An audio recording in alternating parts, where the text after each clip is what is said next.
Les 7-Eleven, c'est connu, vous en avez déjà vu et c'est totalement normal. Nommé Pyeongjam en coréen, sûr que si vous allez en Corée du Sud, au Japon, aux USA, vous allez en rencontrer. Vous savez qu'en fait, cette entreprise est assez récente parce que oui, en fait, elle a ouvert en 1964, du coup c'était hier en fait, très clairement. Elle ouvre ses portes à son public à Hong Kong en 1981, en 1983 à Singapour, 1984 en Philippines, 1989 à Séoul et ainsi de suite. Elle s'implante vraiment partout dans le monde. Vous savez qu'en 1991, cette entreprise a été rachetée par une société japonaise, d'où le fait qu'on en voit beaucoup au Japon. Et on va tester les 7-Eleven au Japon versus les 7-Eleven en Corée.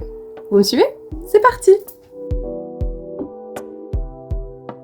Tester le 7-Eleven en Corée, c'est parti. On ment pas, hein, c'est bien écrit en coréen comme vous pouvez le voir, je suis bien en Corée. Alors première chose, il est beaucoup plus petit que ce qu'on peut retrouver au Japon. Pour trouver des produits bien coréens. Après, il y a aussi des produits japonais comme vous pouvez le voir.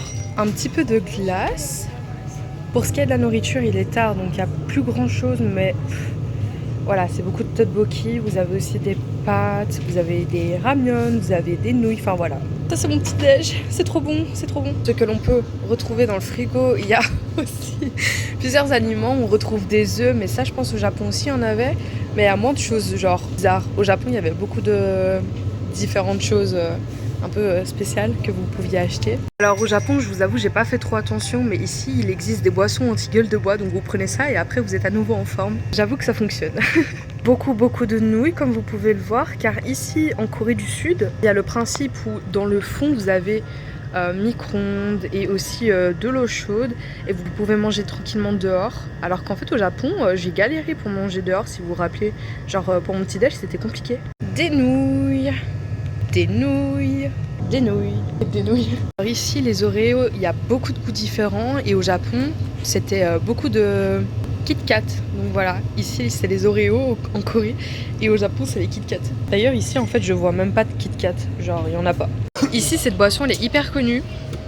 Moi très clairement j'aime pas, mais bon il y en a beaucoup qui le boivent. Et moi j'ai pris un iced tea et comme vous pouvez le voir c'est une marque américaine, mais tout ce qui est Coca, Pepsi, Sprite et tout, vous pouvez facilement retrouver. Le Lipton un peu moins, mais j'arrive à toujours le trouver. Les 7-Eleven au Japon, c'est parti. Premier point, ils sont beaucoup plus grands que ce qu'on peut trouver en Corée du Sud.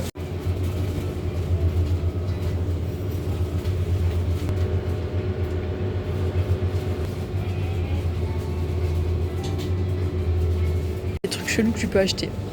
Du poulpe. Tu peux acheter du poulpe dans une supérette, sérieux. Je crois le truc qui me choque le plus, c'est les espèces d'œufs. Genre là et là. T'as des œufs comme ça que tu peux prendre et manger directement.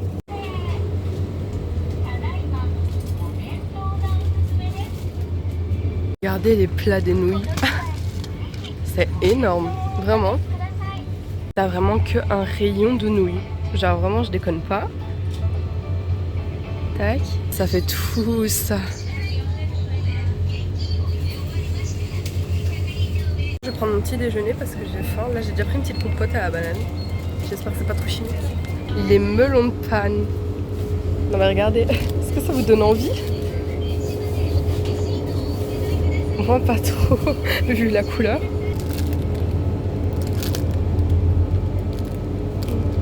Est-ce que ça c'est un vrai croissant?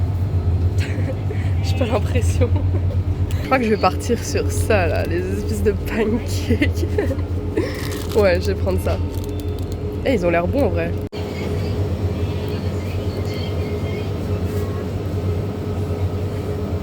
Niveau nourriture, en tout cas, t'as vraiment de tout.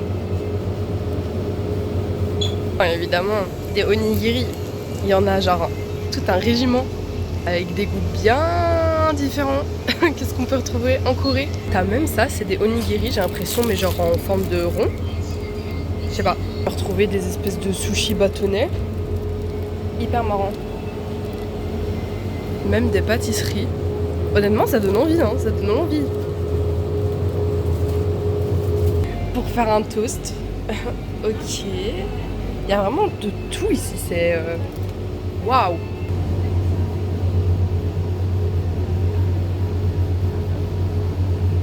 Multitude de boissons que tu mets... Attendez, je vais vous montrer. Que tu mets là-dedans.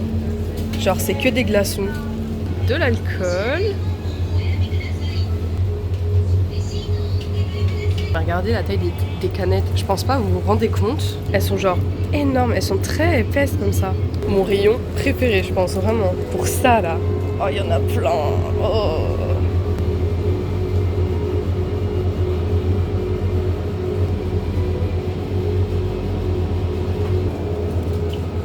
Il y a un truc qui m'a intriguée, le soju. Oh, du soju yaourt.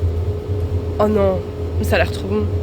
Petite anecdote de fin, il faut savoir qu'au Japon et en Corée du Sud, les poubelles sont inexistantes. C'est hyper compliqué de trouver des poubelles. Mais du coup, en allant au 7-Eleven, il y a des poubelles et c'est pour ça qu'en fait les gens se restaurent, mangent, jettent tous leurs déchets au 7-Eleven et partent. Voilà, petite anecdote, comme ça vous savez où mettre vos déchets une fois que vous arrivez dans l'un de ces deux pays.